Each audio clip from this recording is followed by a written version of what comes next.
Good evening, I'm Jeff Lyons. This is the 14First Alert Weather Show at 9 o'clock here on Wednesday night, April the 8th. Glad you're along here for the evening. And we are warming up. We're going to go right back to spring here in short order. We already really did today, and we'll continue to warm things up through the weekend. Incidentally, if you don't know already, you can comment in on the 14 News Facebook page if you have questions or things you want me to talk about. We can certainly do that during the weather show here tonight. So it basically boils down to this. We're looking at a cool, typically cool night tonight with lows in the lower 50s. And then we get into the next several days with warming temperatures, warming each day, a chance of showers Friday, and maybe some record heat over the weekend before we get into some unsettled and active weather next week. So we're kind of pushing off the stormy stuff until next week. Our temperatures right now in the mid 60s out there, very pleasant. Tomorrow we should get it up to around 77. I think we'll crack the 80-degree mark, if not Friday, definitely over the weekend there on Sunday. That would be close to record highs for this time of the year. And then we get into a daily chance for rain early next week, Monday, Tuesday, and Wednesday. Obviously, you're not going to see a storm risk here from the Storm Prediction Center severe weather outlooks for the next couple of days. Friday, we only have the marking there for general thunderstorms or showers, non-severe weather. 66 is our temperature now. In detail, you see that the humidity is still very dry at 37%. If you have allergies, this dryness is causing the pollen to blow around a little more. There's dust and smoke in the atmosphere, so that may be making you sneeze and cough a little bit. Around the area today, we had highs all in the upper 70s for the most part. Those temperatures represent 19 degrees warmer than what we had yesterday at this time. Our lows this morning were a bit colder than the average, but this afternoon we kind of made up for it the other way with 7 degrees warmer than typical. So we got a 73 back in there. We're going to have many yellow and orange days on there for warmer temps coming up through the weekend and the first half of next week. April still lagging on rainfall there. The year is lagging on rainfall. We'd like a good soaker, 2-3 inch soaker spread over, say, 5 days to really get us back where we'd like to be with soil moisture in that. It certainly is growable out there. I saw a lot of farmers out working the fields today, spraying and getting ready to plant. I was in southern Illinois this morning, and so that doesn't seem to be stopping the activity out there at all. Our cold front will move in from the west and north and kind of pivot through the Great Lakes region. Down below that to the south, we have a line of showers that will be weakening as it approaches the Ohio River. The cold front never really makes it down here. It kind of does a touch and go and moves on, and so we will keep the warm temperatures with us for the duration here.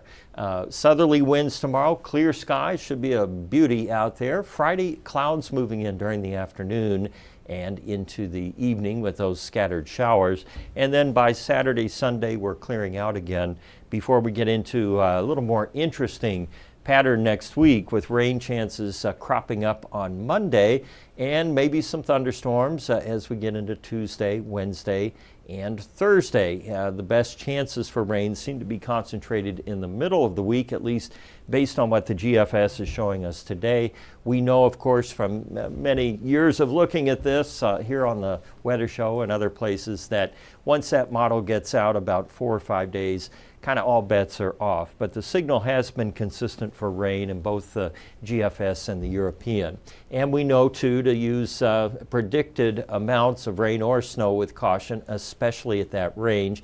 So we'll see what happens, but at least the general trend here would be maybe for some locally heavy rainfall. The numbers themselves are kind of irrelevant at this stage in the game. It just basically marks out where the heavier rain is possible. The European also delivering some rain on Monday as well as the GFS was showing, and then stormier pattern as we get into Wednesday and Thursday. So there's at least some broad agreement between the two long-range models for next week.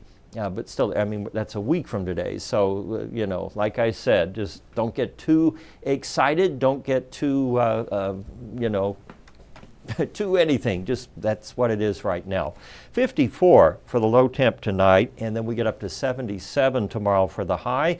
Over the next 7 days, the temperatures will top at 85 on Sunday and then begin to pull back next week slightly as we have those thunderstorm chances each day. Still, though, the temperature outlook is for warmer than normal through the 22nd, and well, maybe near average rainfall for the same time frame. We have a new pet pick for you tonight. This is Cringer, Jimmy Huffman's kitty. So Cringer taking a little nap there, enjoying hopefully some sun wherever Cringer is out there. That's a great name for a cat. All right, let's check your questions, comments, and so forth. We will get that up here, and then we'll see if you have anything I need to talk about. Well, okay. I don't know why it doesn't come up. I have to go here, I suppose. Don't mind me. I'm just going to talk to myself here before I talk to you. There we are. All right. Now we got some questions and comments in there. It looks like we have kind of a thin crowd, and I wouldn't expect a lot in here. You know, there's not much weather going on, really. Here we go. Laura Gray, watching from Dawson Springs. Thanks, Laura. Glad to have you on. Suzanne Daly, Cheyenne Hammonds, both in there. Zach Seats. Severe weather next week. Zach Seats. Yeah, it's way too early to tell, Zach, but I will say, you know, it's reasonable to expect some thunderstorms and severe weather in April, certainly, and May. So if we do wind up with some storms next week, that would not surprise me. As far as details, you know, is it going to be a tornado risk, a wind risk, hail, heavy rain? Too early to say on that. And it could be none of the above. So just, you know, keep watching. That's why we're here. But right now we're not overly concerned about next week. But in the back of our mind, we know this is kind of prime time for storms. Let's see. Donna Coughlin, good evening. Good evening, Donna. That's a new name. Jeanette Rice, good evening. Mary and Bob Hawk. Is it supposed to rain Sunday the 12th?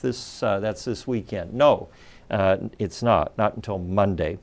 Jeanette Rice, I'll take anything as long as it's not cold and snowy. Well, I can't agree with you more on that one.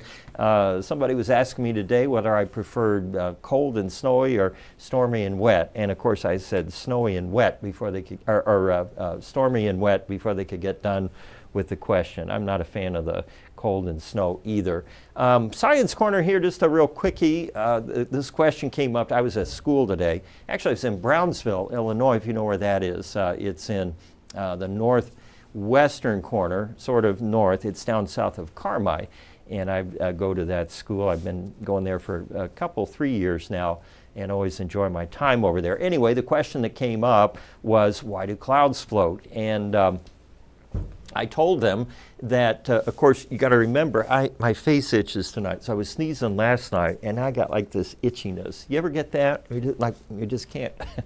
I've like got this, like a monkey in a cage here. All right. Anyway, whatever's making me itch, hopefully it'll go away.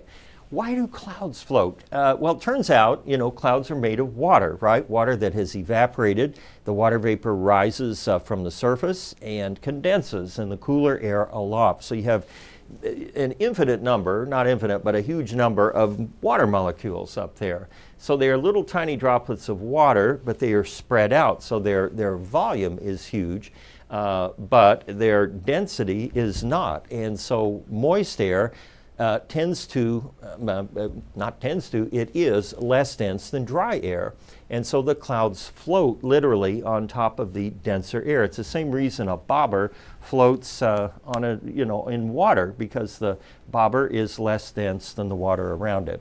And clouds will stay up there as long as there's a sufficient updraft or a mechanism to keep it up there. Typically, that's heating at the surface, which then causes the air to rise. And those particles can amount, over time to millions of pounds and hundreds of thousands of gallons of water up there. Of course, it doesn't stay up there forever. And what happens is, through condensation and time, the cloud mass gets, the volume of it condenses a little bit, and the air below it loses its capacity to hold the cloud up. And so here comes the rain back down to the ground. And that's basically the water cycle, but in a little more of a granular format there underneath a cloud. But there is a lot of water tied up in those big cumulonimbus that we see in thunderstorms. And keep in mind that an inch of rain, which would be about that much, over the area about the size of a baseball infield, about an acre, generates about 24,000 some gallons of water, so about the same as a decent-sized backyard pool. So we deal with lots of water coming down from those floating clouds overhead. All right, I don't think we have any other. We have some more comments here. Lindsay Mabry saying hello from Henderson. Hello, Lindsay. And Alicia Reynolds loving the warm weather. Yeah, I haven't had many complaints about the warm weather yet. So we're still early, in the warm season. But I'm sure those are just around the corner. Once we start hitting 90s and humid, people start to get a little cranky. On 14 News at 10, we're going to look ahead to those rain chances. I'll have new model data and hopefully a little better fix on how much rain we're looking at. But in the meantime, just stay safe. Thanks for watching. I'll see you tomorrow night here on the First Alert Weather Show at 9. Thanks for watching.